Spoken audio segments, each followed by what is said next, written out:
Welcome back. Underdogs, misfits, and other little lunatics. I totally had my lunch, my baked potato, and then I fell asleep sitting up. I just woke up. I had my baked potato lunch. But you all know I don't sleep. I nap. I sleep. I read all night. I sleep for a bit in the morning. And I usually have an afternoon nap. I always have an afternoon nap.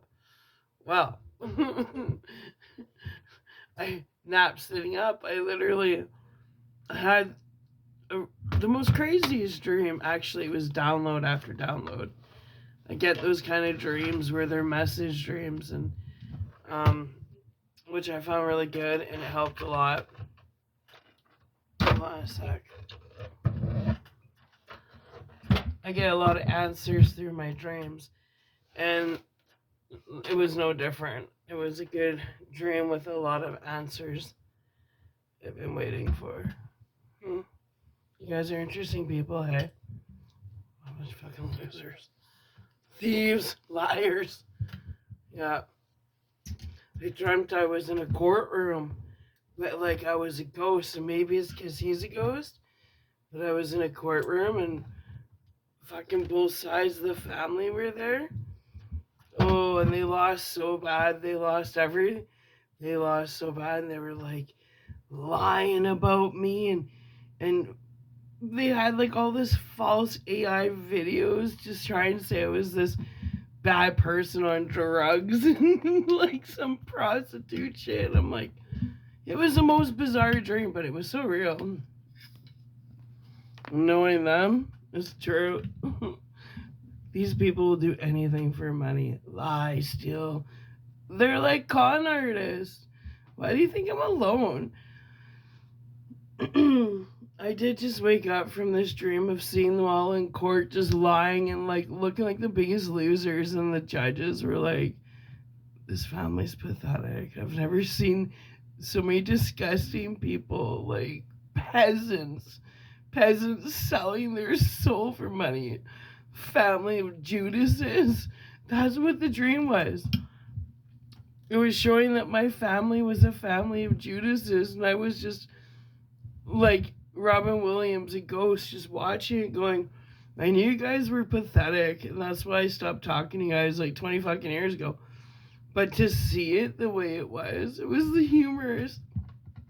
In fact, I saw... They don't want me talking about it, apparently. Anyway.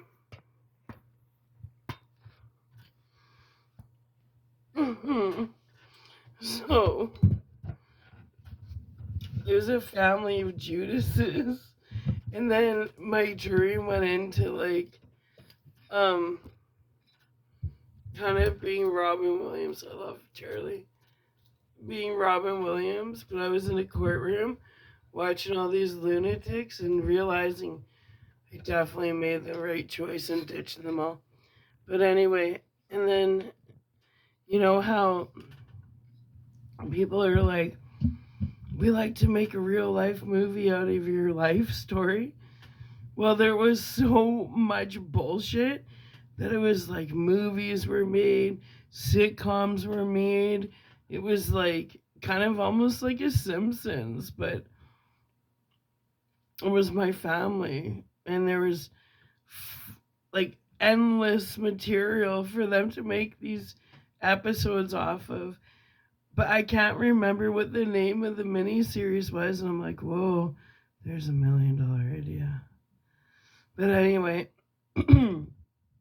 so then all of a sudden they all got put in jail, and I won back everything they stole from me. And then on top of it, because of their corrupt ways, people were like, because I'm an artist, like I like to act, I like to write, I like to play music. I'm artistic. I've always been artistic. Anybody knows me knows that. Well, so then I keep saying that blood isn't thicker than water, and my soul tribe. Well, then my soul tribe was a bunch of actors and musicians. And they're like, Sarah, we've watched your whole story. We know everything. And rather than having to get me to like sign over rights for movies and all that, we just all became one big soul tribe and we made a shit ton of money off my my degenerate family members. We all lived happily ever after on the land that they stole from me. This is a great dream. So then I basically got kidnapped by a bunch of musicians and actors and actors and performers. Jake and I got kidnapped. They're like, "Hey, we're your soul tribe. We're gonna make billions off your stupid, greedy family." I'm like, "Sounds good." So they didn't have to get me to sign contracts or sign over rights because they were my soul tribe. It was a really good dream. And then I woke up, which is funny because I fell asleep with lipstick and maybe I was smooching someone in my dream because I look like I'm kissing lips.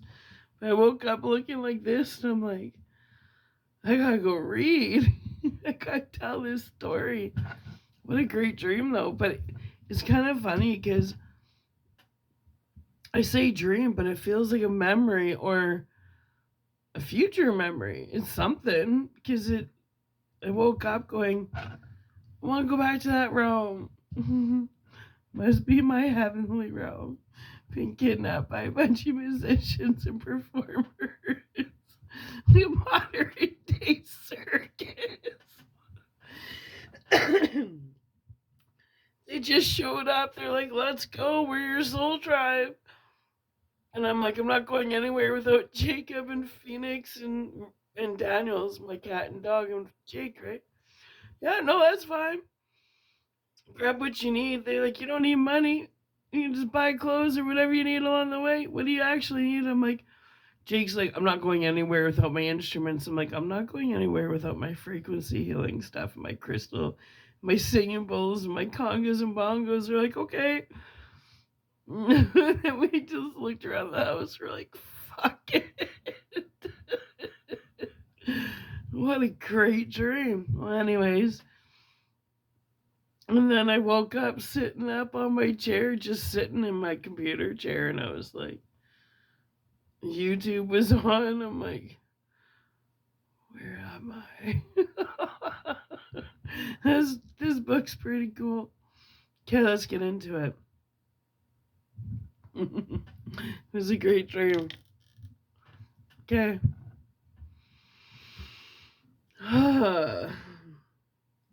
Thoughts are very real. I hope so. That was a good dream. Okay, thoughts are very real. My first impression as I entered was one of absolute reality. The room was immense, beamed and paneled, furnished with impeccable taste, and filled with light. We don't have to worry about catching the morning or afternoon sun. Excuse me. Hiccup. Albert told me all rooms get the same amount of light at all times. That's cool. I looked around the room. No fireplace, I thought. The room seemed made for one. I could have one if I wished, Albert said as though I'd voiced the thought. Some people do. I had a smile at the ease with which he read my mind. We'd have a fireplace, I thought, like the pair of Firestone places we had in our home. For atmosphere mostly. They provided a little heat. But Anne and I liked nothing better than to lie in front of a crackling fire. Ooh. Listening to music. Ooh la. Sounds like my kind of marriage. I moved to a superbly crafted table and examined it. Did you make this? I asked, impressed. Oh no, he said. Only an expert could create such a beautiful piece. Without thinking, I ran a finger over its surface, then tried.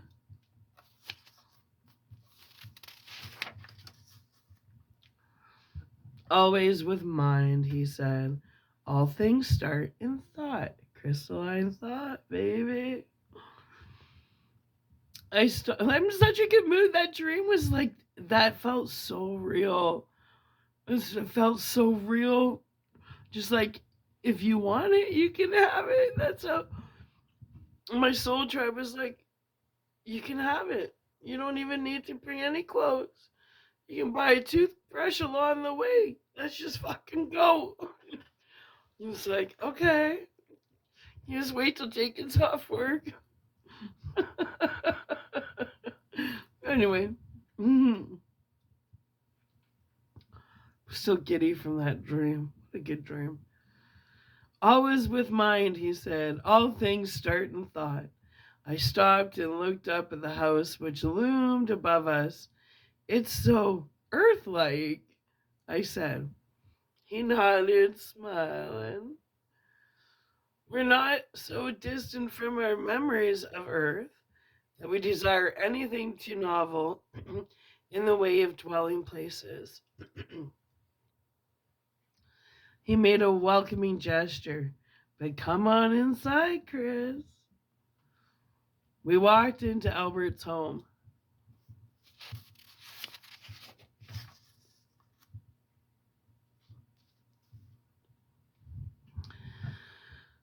Thoughts are very real. My first impression, wait. I walked into Albert's home.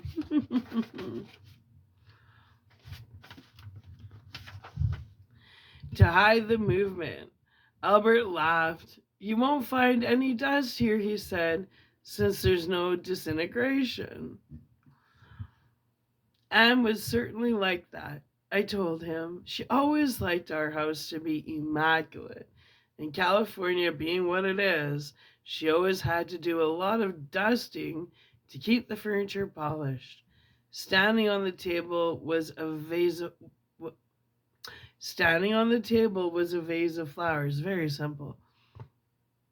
Brilliant shades of red, orange, purple, and yellow. I'd never seen such flowers. Albert smiled at them. They weren't here before, he said. Someone left them as a gift. Won't they die now that they've been picked? I asked. No, they'll stay fresh until I lose interest in them. Right? So we keep things alive with our mind. Albert said, then they'll vanish. He smiled at my expression. For that matter, the entire house would eventually vanish if I lost interest in it and left. What a concept. Life similar to that. Why would it go? Where would it go? I asked. Into the Matrix. That's how I felt when I woke up. It's like, no, come back. I never knew that they talked about the Matrix. Ooh, this just tinkled my fancy. Anyway, let's go back. That took me off guard. I like it. I like to be surprised. I like to be taken off guard. I like when life's not so damn predictable. Anyway, where would it go? I asked. Into the Matrix. Matrix? Back to its source to be reused, he explained. Use and abuse that fucking Matrix. Nothing is lost here. Everything recycled, right? I've talked about that. If mind creates it and loss of interest can uncreate it, I said, does it have any reality of its own? No. Kind of like God. When you create something, you put life into it. But say, a potter or a painter. You know, there's a part of that painter's spirit in whatever he's crafted. But his craft isn't all of him. Kind of like source, divine. When we're created, we're all created with this little bit of divine light. So we're part of the divine. But we're not all the divine. But when the divine loses interest in us, we disappear. Oh, Jimmy thought. Think of how many of you guys are going to be disappearing soon. Woo woo! Just like that court case. See you bye. Tell you one thing. Divine Source Creator has lost interest in all of you guys, which means you're all going to be disappearing soon. It's a whole new world. Right? About fucking time. Well, I'm sorry, but the karma's karma, man. The law of cause and effect. It's coming to get you. Who are you gonna call? Who are you gonna call? Ghostbusters. You guys are idiots. What a good dream. Anyway.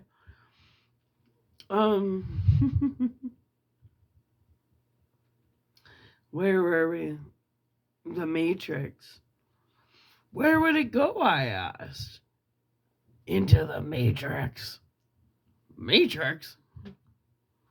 Back to its source to be reused and abused and totally confused. That's why they call it the All-American Dream, because everybody's asleep.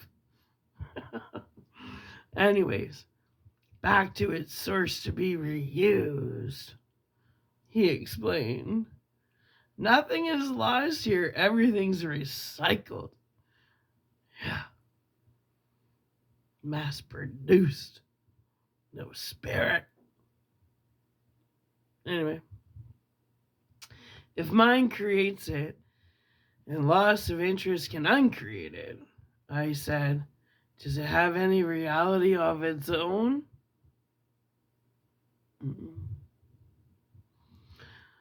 I guess it does, according to this dude.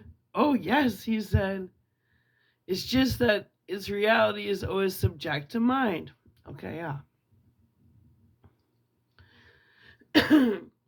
I guess so. Like, if you think about reality is subject to mind, well, that's how evolution happens. Because let's go back to the 70s and vinyl, right? It was subject to mind. And as long as majority was happy with vinyl, buying vinyl, then vinyl was still being created. Because people were still manifesting more vinyl. I just figured out another trick in the Matrix. Stay with me here. So the vinyl was put out in the Matrix. People responded to the vinyl. In order for the vinyl to continue, people had to keep manifesting that they were enjoying vinyl. They liked the record player. So it was just the big norm that everybody had a record player. They were mass produced. All musicians recorded onto records. But then, I think maybe it's because the record player cost more to make. It was more particular, where the needles were expensive. You had to be careful. Records used to scratch really easily because we had a record player. I mean, I was born in 1980. Everybody had a record player. My grandma only had a record player. But you had to replace the needles. And then kids would just go and just scratch the shit out of the records. So then somebody said, well, we got to make something more durable. Like, something's going to be cheaper to make, cheaper to mass produce, in cheaper quality of sound, because I like vinyl. If you compare vinyl to a cassette, especially when they got chewed up all the time, you had to take a big pen and re, you know, wind it up, but it always had that crimp part. And then sometimes if it got super crimped and it got eaten up in your ghetto blaster, you have to crop out the pieces so you'd be missing part of the song. So then the record player got replaced with cassette players. And cassettes were smaller, more compact, and they weren't as easily wrecked as a record. And if you chewed them up, they'd probably be easier produced, cheaper produced. And when they got chewed up, you could splice and dice them. So then, and that's how using the mind, right? So then that's where advertising and marketing comes in. It just takes people to kind of push the algorithm in that direction of, you want this. You don't want your record player no more. Even though now, like, we have a record player and records, but there's, like, it's still, like, it's not mass produced kind of thing. Because everybody realized the quality of sound is awesome on a record. But you always think that the next thing's better. Kind of like the second wife. Is the second wife better? Okay, anyway, I'm getting off topic. But anyway, so that's where it says right here, where would it go, I asked. Into the matrix. The matrix, back to its source to be reused. Because they were talking about the flowers. No, they'll stay fresh until I lose interest in them. Well, let's think of the record player.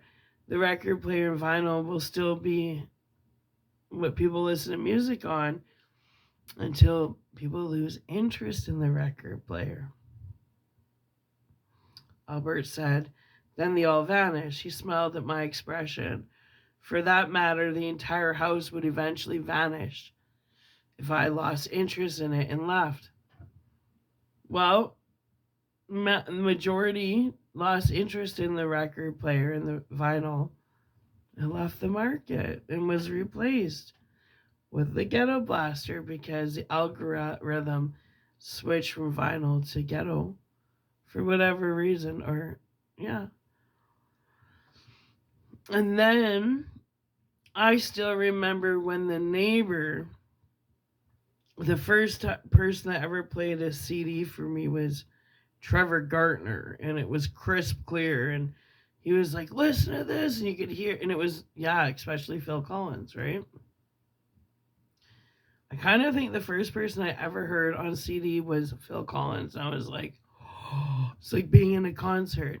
So then the DVD was almost like a mini record, which means the Ghetto Blaster was in between till they figured out a better solution. And then the CD was crisped and worked out well. Well, oh, I still have lots of CDs, but it's stacked, man. And then CDs were totally mass produced until what? HMVs closed down. Because every payday, I would allot myself $300 to go to HMV for like 10 years. Every payday, I would go blow $300 on HMV. I worked my ass off. It was my tip out. I made good money so I could play. So $600 a month I spent on music and DVDs and CDs. And then the whole digital world came, where you rent everything, you own nothing. You will have nothing and you'll be happy, says Trudeau. Where is he now? Is he happy? Anyway, and then the digital world just killed it all. Kind of sad, eh? So that's the same concept of manifestation. And as long as you keep manifesting where your focus goes, your energy flows. That's exactly what this means. So let me say that again. Keep in mind, where your focus goes, your energy flows. So I'm going to go back. So Albert invites him into his house. Albert laughed. You won't find any dust here, he said, since there's no disintegration. Anne was certainly like that, I told him. She always liked our house to be immaculate. Like that, I told him. Oh, sorry, she always liked her house to be immaculate, and California being what it is, she always had to do a lot of dusting to keep the furniture polished. Standing on the table was a vase of flowers, brilliant shades of red, orange, purple, and yellow. I'd never seen such flowers. Albert smiled at them. They weren't here before, he said. Someone left them as a gift. Won't they die now that they've been picked? I asked. No. They'll stay fresh until I lose interest in them, Albert said. Then they'll vanish. He smiled at my expression.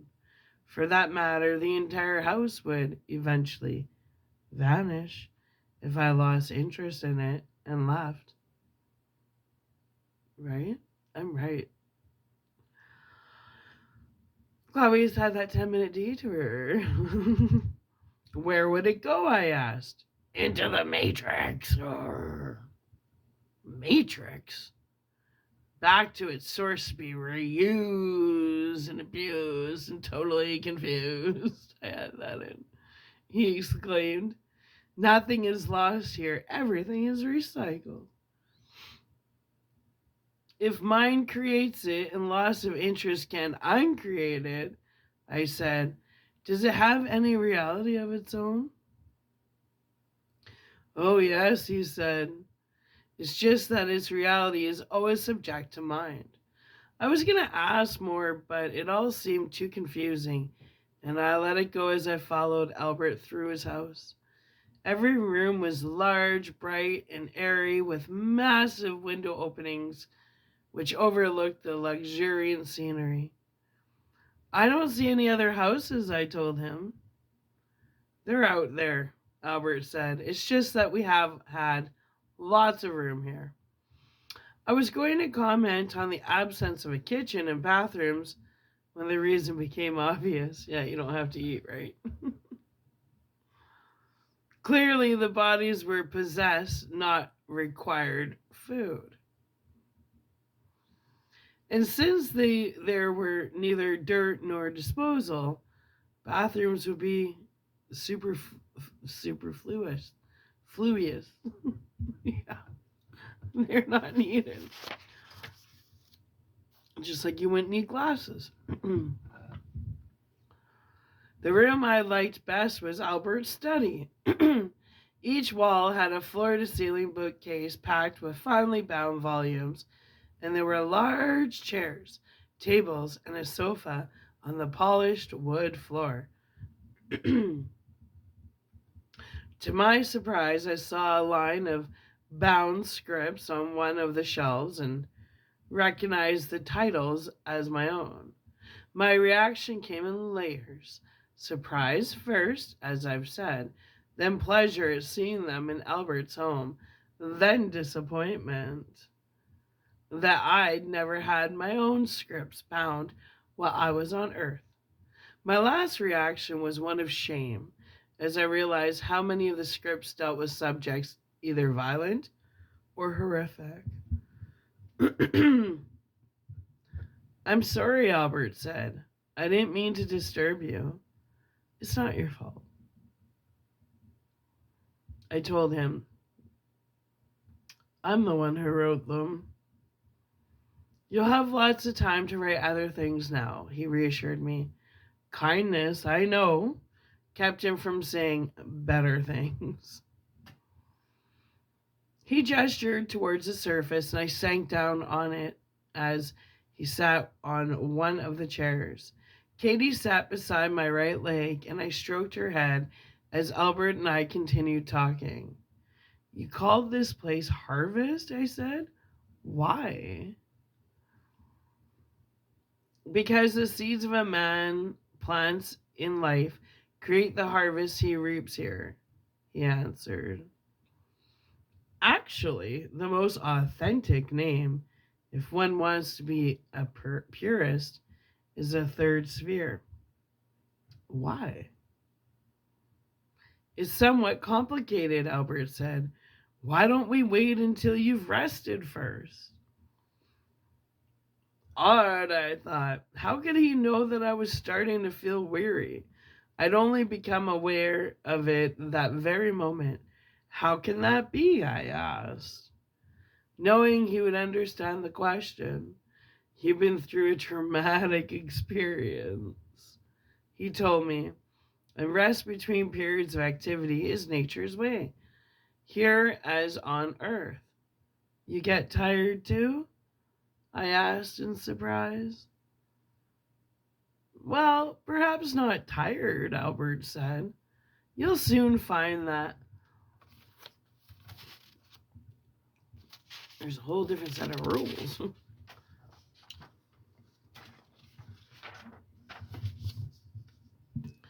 There's little actual fatigue here. To refresh oneself, however, there are periods of mental rest. Yeah, that's what I mean. I need my naps. Mental rest. Right? Let me rest. I'm at that menopause. I'm post-menopause. I'm getting old. I need my mat. I'm on my way to being a senior. I need my naps. I do. To refresh oneself, however, there are periods of mental rest. He gestured towards the sofa. Why don't you lie down? He told me. I did and looked up at the beamed ceiling. Then, after several moments at my hands, I made a soft, incredulous sound. They look so real, I said. They are, he replied. Your body may not have fiber, but it isn't vapor either. It's simply finer grained than the body you left behind. It still has a heart and lungs to breathe air with and purify your blood. Hair still grows on your head. You still have teeth and finger and toenails. I felt my eyelids getting heavy. Do nails stop growing at the right length like the grass? I asked. Albert laughed. I'll have to check that one out, he said. What about my clothes? I asked. My eyes closed momentarily, then opened again. They're as real as your body, Chris. Albert told me. Everybody, except certain natives, of course, has in their mind the conviction that clothes are indispensable. The conviction garbs about them after death. I closed my eyes again. It's hard to comprehend it all, I said.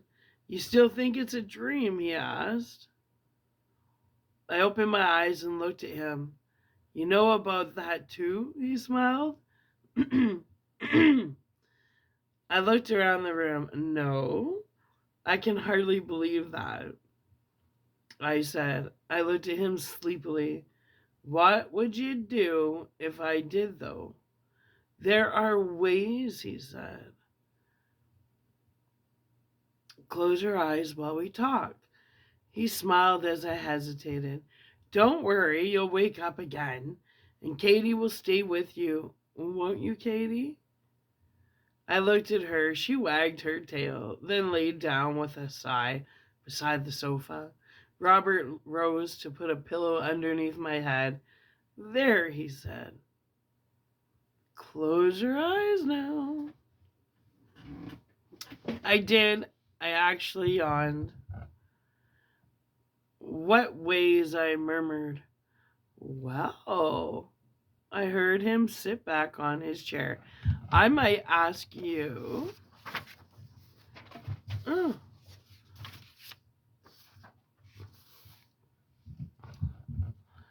To recall some relative who died, then show the relative to you. I might bring to your recollection the details of what happened just before your passing.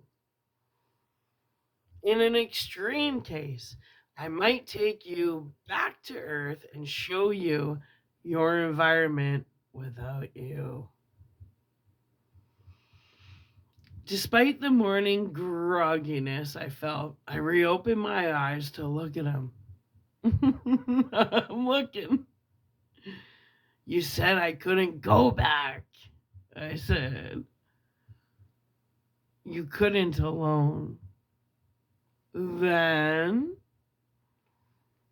we could only go as observers, Chris. He said, which would only plunge you back into that terrible frustration. You couldn't, it would lower his vibration and he would align. Danger, danger. Stranger danger. Anyway. You couldn't help your wife, only watch her distress again. Oh, it lowers vibration. I sighed unhappily. Will she be all right, Albert? I asked.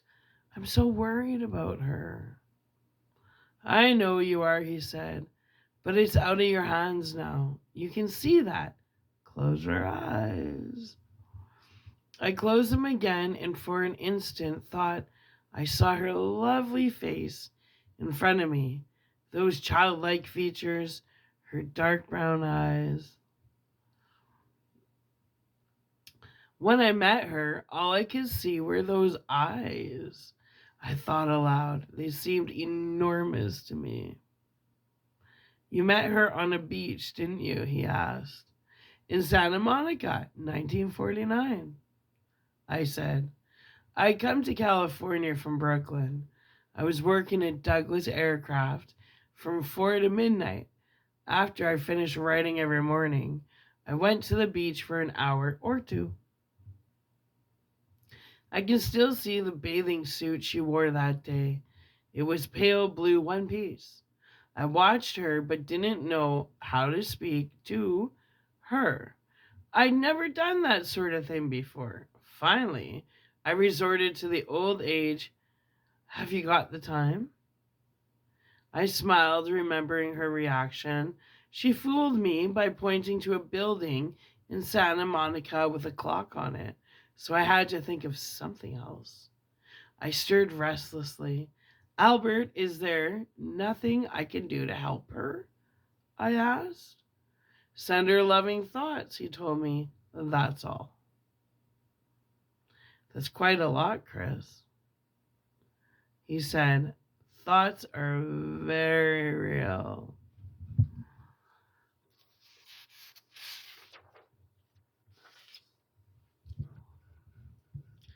Look at where you are. This is the next chapter. Amen to that, I said. I've seen my own in action.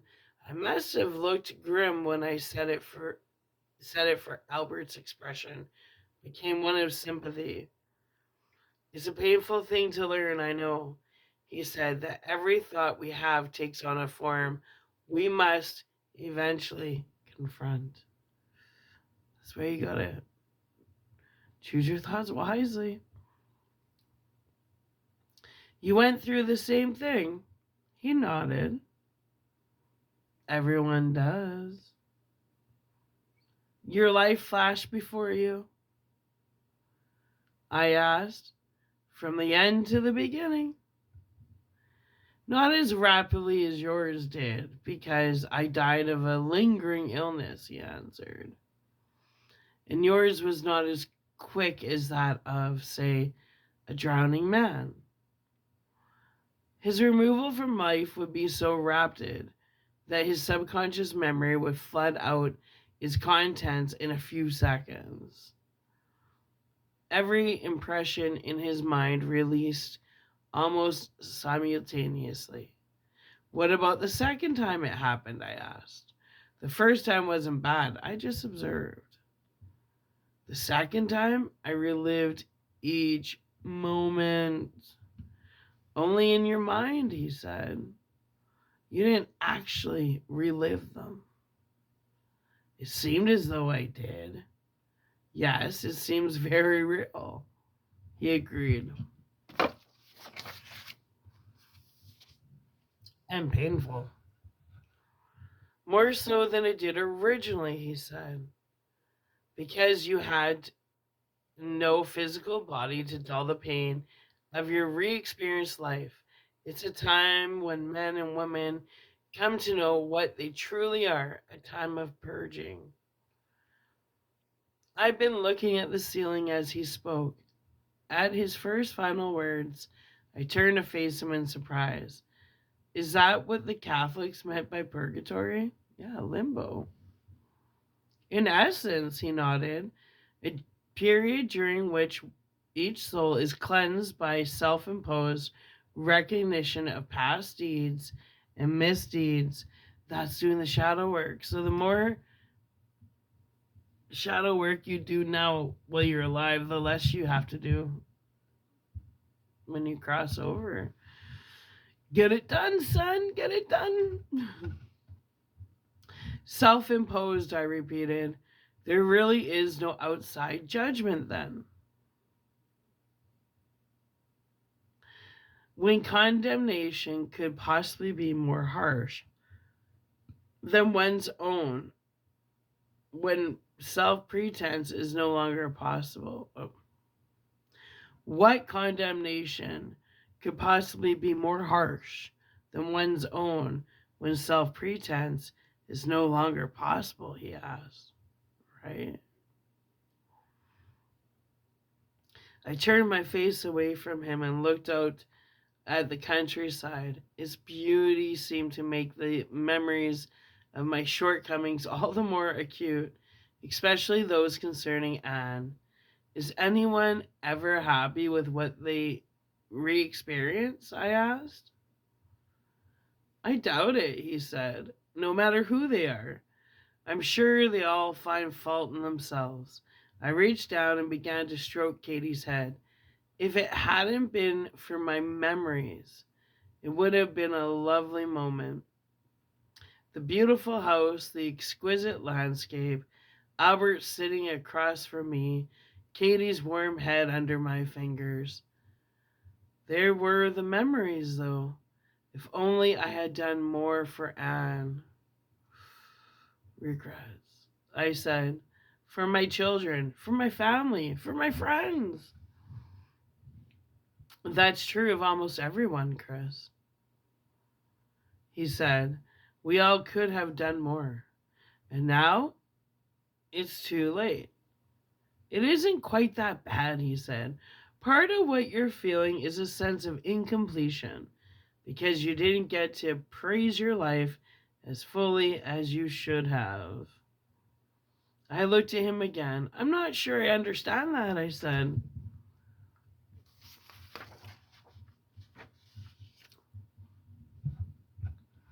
Your wife's grief and your concern for her kept you from it, he said. His smile was understanding. Take comfort from what you're feeling, Chris. It means you really are concerned about her welfare. If you weren't, you wouldn't feel as you do. I wish I could do something about it, I told him. Albert stood. Well, talk about it. We'll talk about it later, he said. Sleep now. And until you know what you want to do, plan on staying here with me. There's plenty of room, and you're more than welcome. I thanked him as he came over and squeezed my shoulder. I'm going now, he said. Katie will keep you company. Think of me when you awaken, I'll be here. Without another word, he turned and walked from the study. I stared at the doorway he'd gone through. Albert, I thought. Cousin Buddy.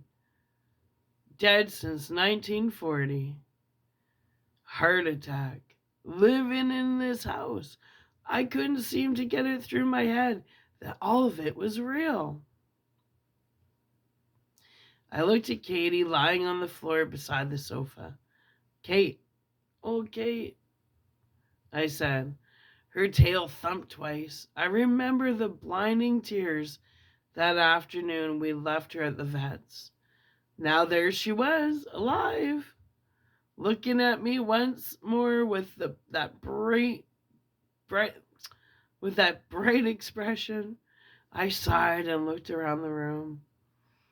It, too, looked completely real.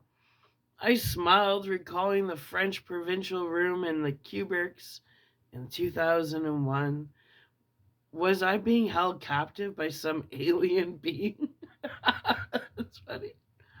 I had to chuckle at the thought.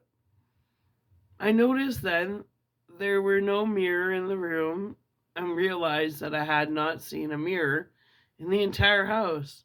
Shades of Dracula. I thought, amused again. Vampires here? I had to chuckle again. How did one locate the separating line between imagination and reality? For instance, was I imagining it, or was the light in the room really becoming more subdued?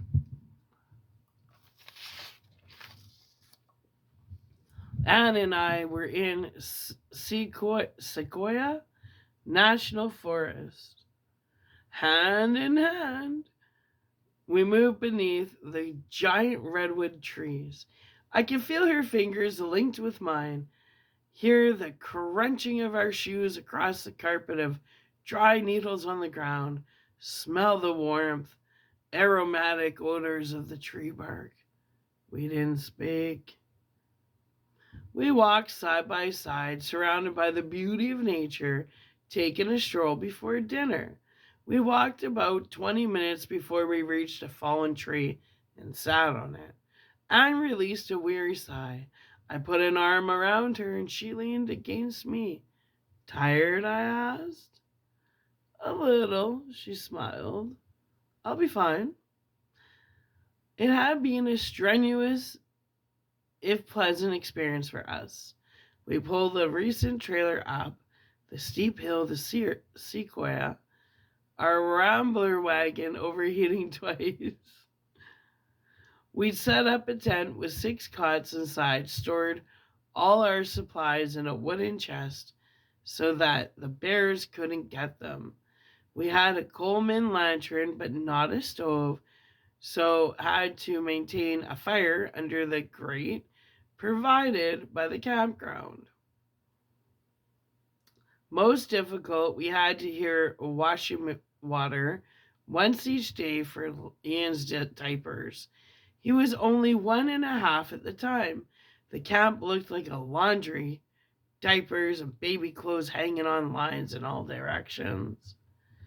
We better not leave them too long, Anne said after we'd rested a while. The woman in the campsite next to us had offered to keep an eye on the children, but we didn't want to overdo the imposition, said Louise. The oldest was only 9. Richard, 6.5, Marie, not quite 4, and even our watchdog, Katie, less than a year old. We'll go back soon, I said. I kissed her slightly damp temple and squeezed her. Just rest a few more minutes. I smiled at her. It's pretty here, isn't it? Beautiful, she nodded. I sleep here better than at home. I know you do. Anne's nervous breakdown had come 2 years earlier. She'd been in analysis a year and a half now. This was the first major trip we'd made since her breakdown, at the insistence of her analyst. How's your stomach doing? I asked.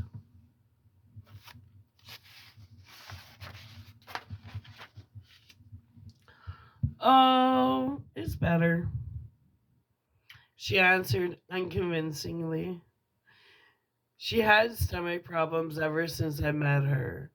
How incredibly unaware I'd been being not to realize it meant something serious. Since her breakdown, the condition had improved, but still disturbed her. As her analyst had told her, the deeper buried the distress, the further into the body it went. Ooh, right. The digestive system was about as far as it could go to hide. Maybe we can buy a camper one of these days, I said. See, she'd suggested that morning. It would make preparing meals a lot easier, make the whole experience easier. I know, but they're so expensive, she said, and I'm costing so much already. I should start making more now that I'm writing for television, I told her. She squeezed my hand. I know you will. She lifted the hand to her lips and kissed it. The tent is fine, she said. I don't mind it at all. She sighed and looked up at the redwood foliage high above, bars of sunlight slanting through it. I could stay here forever, she murmured. You could be a forest ranger, I said. I wanted to be one, she told me, when I was a little girl. Did you?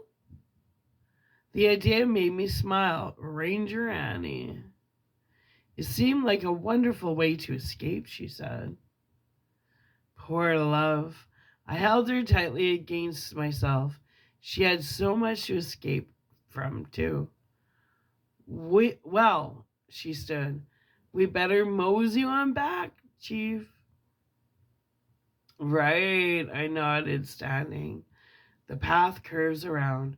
We don't have to go back the same way. Good. She smiled and took my hand. Here we go, then.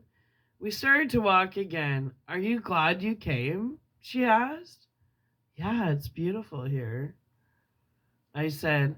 I've been dubious about taking 4 young children camping, but then I'd never gone camping as a child, so I had nothing to judge by.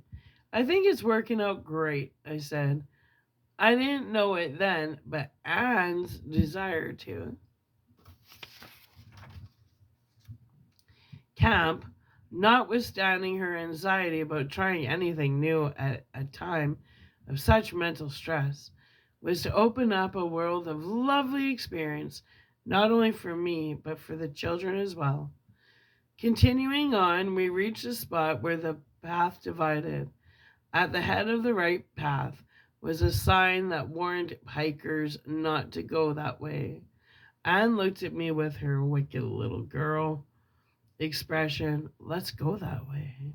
That would be me, she said, drawing me towards the path on the right. But it says not to go that way, I told her, playing the game. Come on, she urged. Oh, happy time in the other path. Anyway, you want a dying redwood tree to land on our heads? I asked. We'll run if one starts to fall, she said. Oh, I clucked and shook my head. Miss Annie, you is bad. I said, doing my Hattie McDaniel from Gone with the Wind. She nodded in agreement, pulling me towards the right hand path. You're a poor excuse for a forest ranger, I told her. Moments later, we reached a rock slope, which declined to the edge of a cliff for some 15 yards away. See? I told her, trying not to smile. Okay, we'll go back now, she said. She repressed a smile. At least we know why we weren't supposed to come here. I gazed at her with mock severity. You're always taking me where I'm not supposed to go, I said. She nodded in pleased agreement. That's my job, to bring adventure into your life. We started across the top of the slope, heading back towards the other path. The surface of the rock was slick with a layer of dry needles, so we walked in single file, me behind. Anne had only gone a few yards when she lost her footing and fell on her left side. I started towards her and slipped myself. Tried to get up, but couldn't. I began to laugh.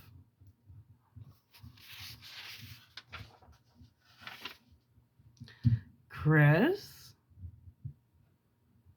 Her urgent tone made me look towards her quickly. She was starting to slide down the decline, each movement she made to stop herself making her slide further. Don't move, I said. My heart was pounding suddenly. Spread your arms and legs out wide. Chris. Her voice trembled as she tried to do what I said and slipped even further. Oh my God, she murmured, frighteningly. Don't move at all, I told her. She did as I said, and her backward slide was almost checked. I struggled clumsily to my feet. I couldn't reach her with my hand, and if I tried to crawl where she was, both of us would slide toward the edge. I slipped and fell to one knee, hissing at the pain. Then carefully I crawled to the top of the slope, speaking as I went. Don't move now, just don't move, I said. It's going to be all right, don't be afraid now. Suddenly it all came back. This had already happened. I felt a rush of intense release. I'd find a fallen branch, extend it down to her, and pull her to safety. I'd hold her in my arms, and kiss her, and she'd be... Chris? Her cry made me whirl, aghast. I watched her sliding towards the edge, forgetting everything in panic. I dived down the slope, skidding towards her, looking at her dread whitened face as she slid backwards. Chris, save me, she pleaded. Save me. Please, Chris. I cried out in horror as she disappeared across the edge and vanished from sight. Her shriek was terrible. Anne! I screamed. I jolted awake, my heartbeat racing, sat up quickly and looked around. That was intense.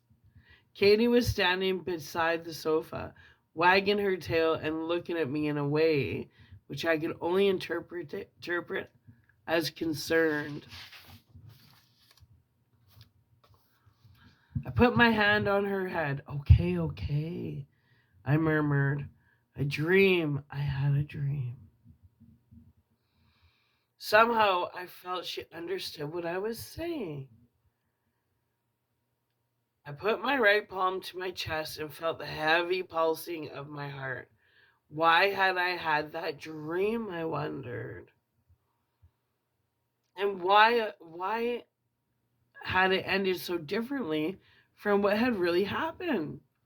The question heralded me, and I sat up, looking around, then called Albert's name. I started with surprise as instantly. And Robert, instantly. He walked into the room. He smiled at my reaction, then looking closer, saw I was disturbed and asked what was wrong. I told him about the dream and asked what it meant. It was probably some symbolic leftover, he said. I hope I don't have any more, I told him, shuddering. They'll pass, he reassured me. Remembering Katie standing by me when I awoke, I mentioned it to Albert. I have the strangest impression that she understands what I say and feel, I guess.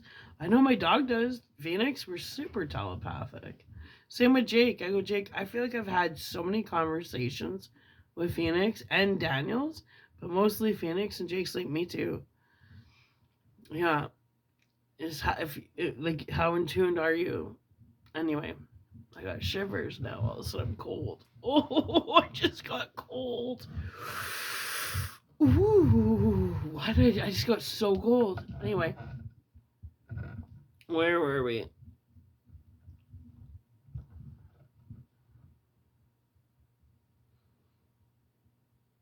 Hmm.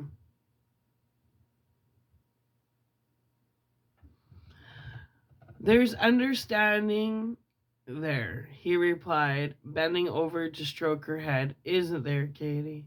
She wagged her tail, looking into his eyes. I forced a smile. When you said think of you and you'd be here, you weren't kidding. He smiled as he straightened up. That's how it is here. He told me, when you want to see someone, you have only to think about them, and they're with you. If they wish to be, of course, as I wish to be with you. We always did have a kinship. Even though we were years apart, we were on the same wavelength, so to speak. Same frequency. So wavelength means, right? I blinked in startlement. Charlie. Say that again, I said. He did, and I'm sure my mouth fell open. Your lips aren't moving, I said. He laughed at my expression. How come I didn't notice that before?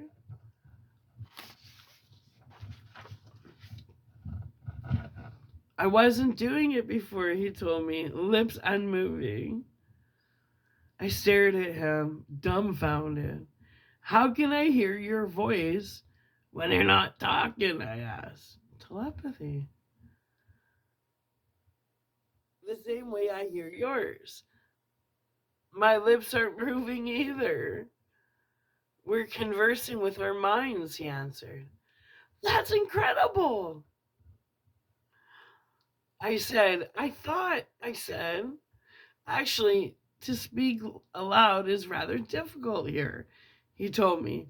But most newcomers don't realize, for quite a while, that they aren't using their voices.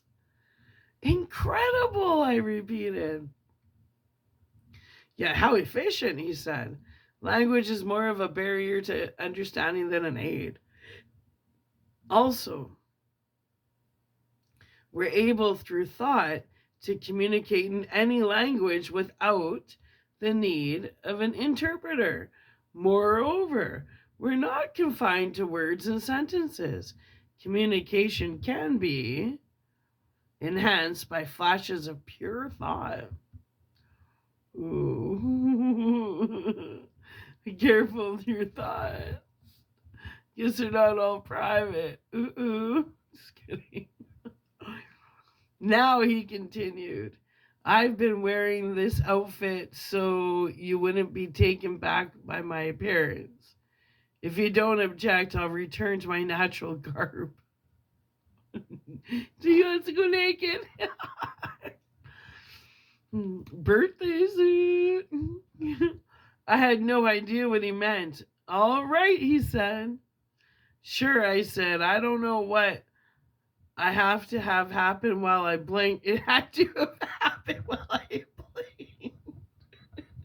It must be in his birthday suit. Yeah.